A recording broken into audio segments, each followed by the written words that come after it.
On that bright Saturday morning, I learned a completely different point of view from what I had been taught by my poor dad. At the age of 9, I understood that both dads wanted me to learn. Both dads encouraged me to study, but not the same things. My highly educated dad recommended that I do what he did. "Son, I want you to study hard, get good grades, so you can find a safe, secure job with a big company. And make sure it has excellent benefits."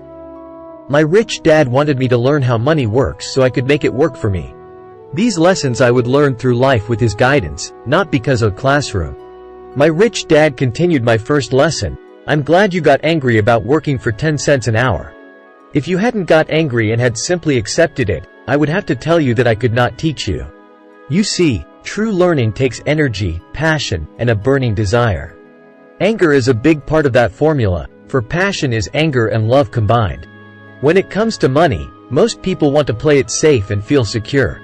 So passion does not direct them. Fear does. So is that why they'll take jobs with low pay?" I asked. "Yes," said Rich Dad.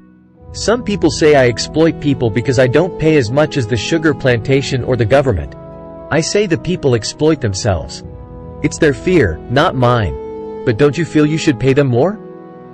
I asked. "I don't have to. And besides, more money will not solve their problems. Just look at your dad. He makes a lot of money, and he still can't pay his bills. Most people, given more money, only get into more debt. So that's why the 10 cents an hour," I said, smiling. "It's a part of the lesson." "That's right," smiled Rich Dad. "You see, your dad went to school and got an excellent education, so he could get a high-paying job. But he still has money problems because he never learned anything about money in school. On top of that, he believes in working for money, and you don't." I asked. "No, not really," said Rich Dad. "If you want to learn to work for money, then stay in school. That is a great place to learn to do that. But if you want to learn how to have money work for you, then I will teach you that. But only if you want to learn. Wouldn't everyone want to learn that?" I asked. "No," said Rich Dad, "simply because it's easier to learn to work for money. Especially if fear is your primary emotion when the subject of money is discussed." "I don't understand," I said with a frown. "Don't worry about that for now. Just know that it's fear that keeps most people working at a job. The fear of not paying their bills, the fear of being fired, the fear of not having enough money, and the fear of starting over. That's the price of studying to learn a profession or trade, and then working for money. Most people become a slave to money, and then get angry at their boss. Learning to have money work for you is a completely different course of study?" I asked. "Absolutely," Rich Dad answered.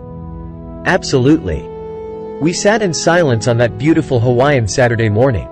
My friends had just started their Little League baseball game, but for some reason I was now thankful I had decided to work for 10 cents an hour. I sensed that I was about to learn something my friends wouldn't learn in school. "Ready to learn?" asked Rich Dad. "Absolutely," I said with a grin. "I have kept my promise. I've been teaching you from afar," my rich dad said. "At 9 years old, you've gotten a taste of what it feels like to work for money.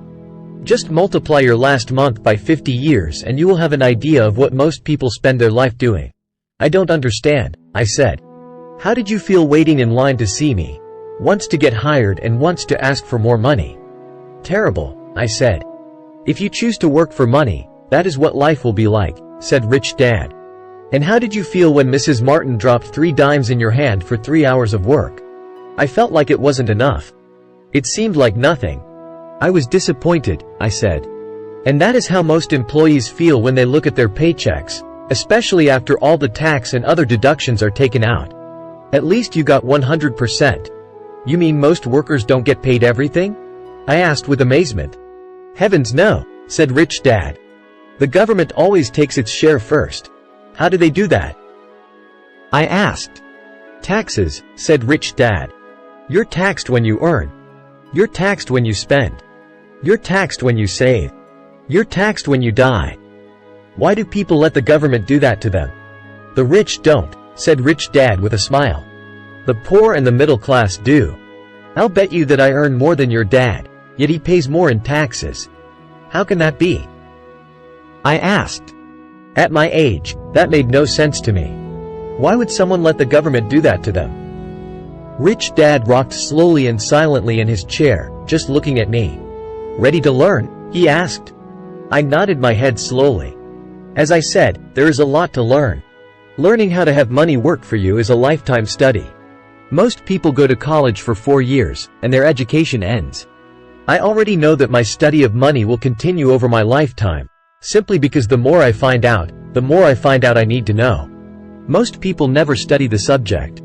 They go to work, get their paycheck, balance their checkbooks, and that's it. Then they wonder why they have money problems.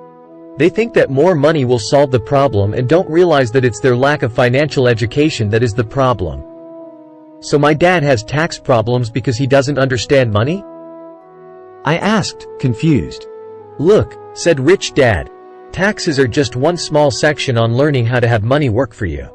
Today, I just wanted to find out if you still have the passion to learn about money. Most people don't. They want to go to school, learn a profession, have fun at their work, and earn lots of money. One day they wake up with big money problems, and then they can't stop working. That's the price of only knowing how to work for money instead of studying how to have money work for you. So do you still have the passion to learn? Asked Rich Dad. I nodded my head. Good, said Rich Dad. Now get back to work. This time, I will pay you nothing. What? I asked in amazement. You heard me. Nothing. You will work the same 3 hours every Saturday, but this time you will not be paid 10 cents per hour.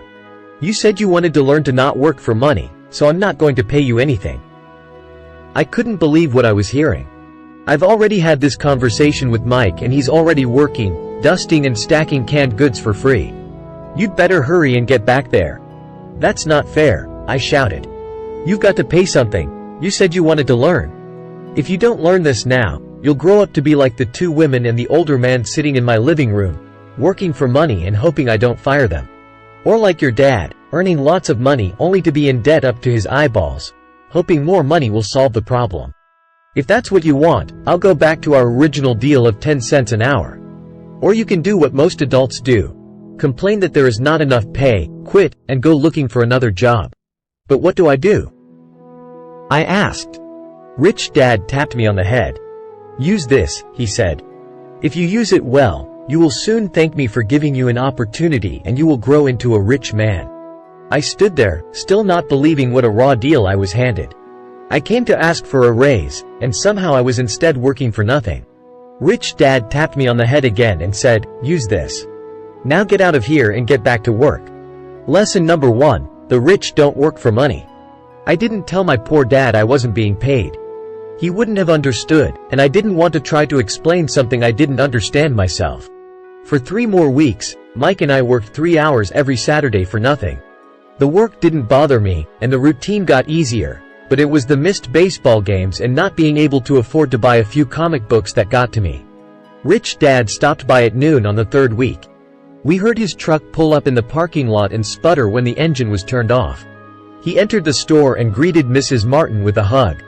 After finding out how things were going in the store, he reached into the ice cream freezer, pulled out 2 bars, paid for them, and signaled to Mike and me. Let's go for a walk, boys.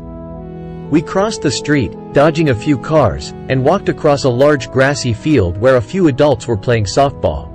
Sitting down at a lone picnic table, he handed Mike and me the treats. How's it going, boys? Okay, Mike said. I nodded in agreement. Learn anything yet? Rich Dad asked. Mike and I looked at each other, shrugged our shoulders, and shook our heads in unison.